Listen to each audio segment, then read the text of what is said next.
Bonjour à tous, alors nous voici dans la partie D donc du concours Sciences Po 2018 sur le problème. Donc vous avez forcément fait les parties ABC, on a étudié une fonction, ici G, et on va continuer sur une nouvelle fonction, la fonction f. Première question, montrer que f de x est égal à f de 1 sur x, quel que soit x strictement positif. Si on veut être rigoureux, première chose à dire, quel que soit x strictement positif, et bien alors 1 sur x est aussi strictement positif. Donc, on peut très bien, donc, pour tout x strictement positif, f de x et f de 1 sur x sont définis, existent. Bon, ça, je pense que personne ne va le dire, mais c'est important quand même à remarquer. Alors, ce qu'on va faire, on va voir, c'est pas si compliqué que ça. Pour tout x strictement positif, on va calculer f de 1 sur x. On va remplacer donc dans l'expression de f le x par 1 sur x. Ça donnera 1 quart. Donc ici vous aurez ici le carré donc de la variable plus 1 sur 4 fois le carré de la variable moins le logarithme au carré. Et là je vais mettre 1 sur x.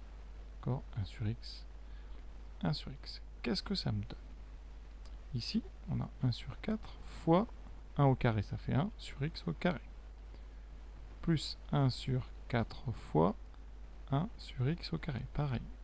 Moins, alors ici on a ln de 1 sur x. Propriété qu'on peut utiliser là, c'est que quel que soit x strictement positif, le logarithme de 1 sur x, c'est, rappelez-vous, moins ln de x. Le logarithme transforme l'inverse en opposé du logarithme. Donc ici j'aurai à l'intérieur du carré moins ln de x.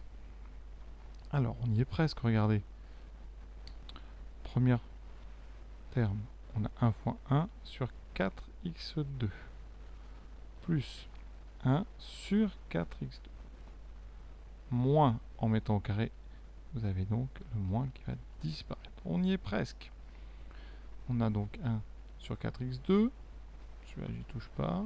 On a 1 sur 4 sur x2, donc là ça fera donc l'inverse de 4 sur x2, ça fera x2 sur 4 moins ln de x au carré. Et si vous remarquez bien, à l'ordre près des deux premiers termes, on retrouve exactement f de x. On peut très bien écrire ici x2 sur 4 plus 1 sur 4x2 et vous avez exactement f de x. Donc cette question n'est pas si dure que ça. Deuxième question, petit a. Détermine la limite de f en plus l'infini. Regardons tout d'abord cette expression. Alors, on va la noter ici, ça dans la marge, 1 sur 4 x2 plus 1 sur 4 x de dessous moins ln de x, j'enlève les parenthèses et ça ne sert à rien dedans. Voilà. Est-ce qu'on peut trouver la limite comme ça? Premier terme, on est donc en plus l'infini, 1 quart de x2, ça tend vers plus l'infini. On a un deuxième terme, plus 1 sur 4, avec un x de dessous, donc le dessous va tendre vers plus l'infini, donc par inversion, ça tendra vers 0. Donc jusque là, pas de problème, par addition, ça fera plus l'infini. Mais on a une partie ici, moins ln de x, donc eh bien, cette partie, à cause du moins, eh bien, elle va tendre vers moins l'infini. Donc par addition ici, plus l'infini moins l'infini, on a une forme indéterminée. Alors comment lever cette forme indéterminée? Le plus simple, comme dans beaucoup d'exercices avec des formes indéterminées, c'est de factoriser par le terme qui vous paraît le plus fort ici. On va factoriser par x carré. J'aurai 1 quart plus 1 sur ici 4x 4. J'ai encore plus de x dessous, moins ln de x, donc au carré, sur x au carré. Et je vais un petit peu mettre en forme. C'est là, je veux dire, la petite difficulté de la question. Pas une question si simple que ça. Ici, vous avez moins ln de x au carré sur x2. Eh bien, vous pouvez tout mettre dans un seul carré, à l'intérieur duquel vous aurez ln de x sur x. Bien, la chose qu'on peut dire, eh bien, c'est que après le cours, est ce qu'on appelle les croissances comparées. Donc, par croissance comparée, et la limite quand x tend vers plus l'infini de ln de x sur x, on le sait, d'après le cours, ça tend vers 0. C'est x qui l'emporte. Donc quand vous allez mettre au carré, eh bien, ln de x sur x au carré va tendre lui aussi vers 0. Donc dans les parenthèses, eh bien, vous avez un premier terme ici, que j'entoure qui tend vers 0, ici, avec ce moins, ça tendra vers 0 aussi. Et donc les parenthèses tendent vers 1/4. Devant, vous mettez plus l'infini, donc en limite, plus l'infini fois 1/4, ça fera plus l'infini. Donc on écrira par addition la limite de notre grande parenthèse. Ensuite, dessous, on écrit limite de x carré. Et vous n'avez plus qu'à regrouper ces deux informations. Et par produit,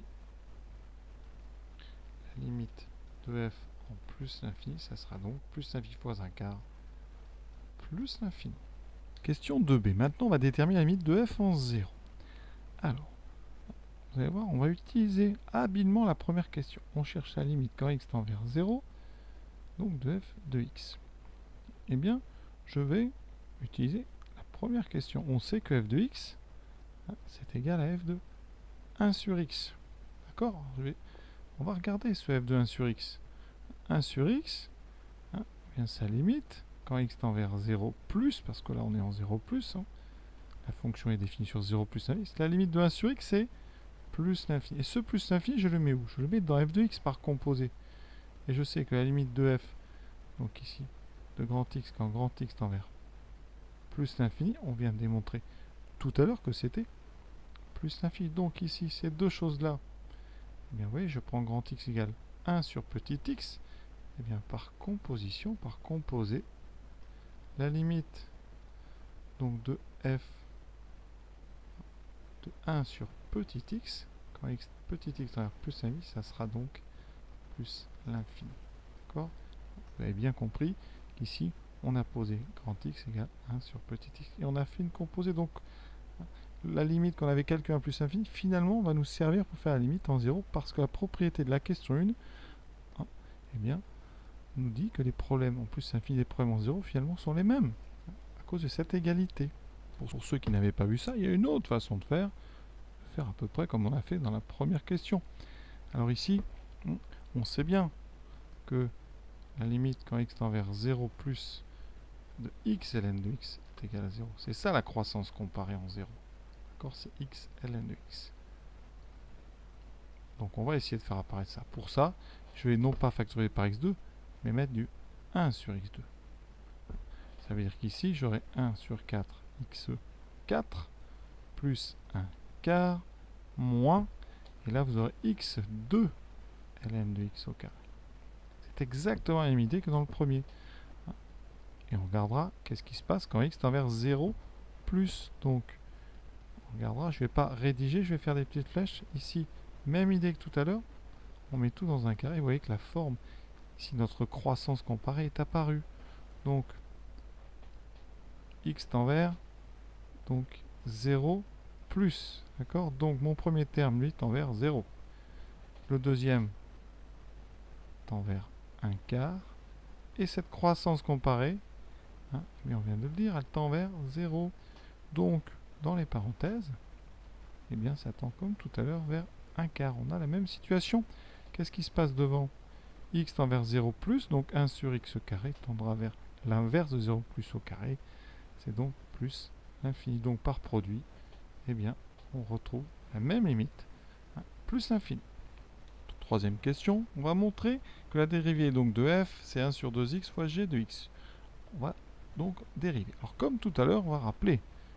Donc quand on dérive ça, vous avez 1 sur 4 x2, 1 sur 4 x2 dessous, et ensuite un ln de x au carré. Alors ça fait beaucoup de choses. Première chose, f est une somme et produit de fonctions dérivables sur 0 plus l'infini, donc pas de problème. F est bien dérivable. Alors je vais rappeler quelques dérivées. Le début est très simple, on a 1 quart de x2, donc la dérivée, ça sera 1 quart fois la dérivée de x2, 1 quart fois 2x. Et ensuite, vous avez commencé déjà les choses sérieuses. Vous avez 1 sur 4 x2. Alors 1 sur 4 x2, comme j'ai déjà dit, dans la partie, c'était la partie C, 1 sur 4 x2, on peut l'écrire sous la forme 1 sur 4 fois 1 sur x2. Donc il faut savoir dériver 1 sur x2. Je vous avais rappelé les formules de la dérivée de 1 sur x puissance n, et on avait trouvé que la dérivée de 1 sur x2 c'était moins 2 sur x3, d'accord? Ceux qui n'arrivent pas à dériver avec ça, eh bien vous faites un u sur v, donc je le ferai après. Pour l'instant, donc je dérive 1 sur 4x, ça fera donc moins.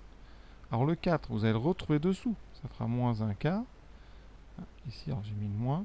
Si vous faites plus 1 quart de moins 2 sur x3. Et ensuite, on doit dériver ln de x au carré. Alors ln de x au carré, c'est pareil, il faut un petit peu de place. Donc je vais le faire séparément. Ln de x au carré. Ça, bien, c'est la dérivée d'un carré. Sinon, vous faites dériver de ln de x fois ln de x. Donc ici, h'. Ça fera donc u'v plus uv'. Ça me donne donc u'. 1 sur x, on dérive ln. Ensuite, on multiplie par v. On réécrit u et on multiplie par v'. D'accord? Ça me donne ici ln de x sur x deux fois.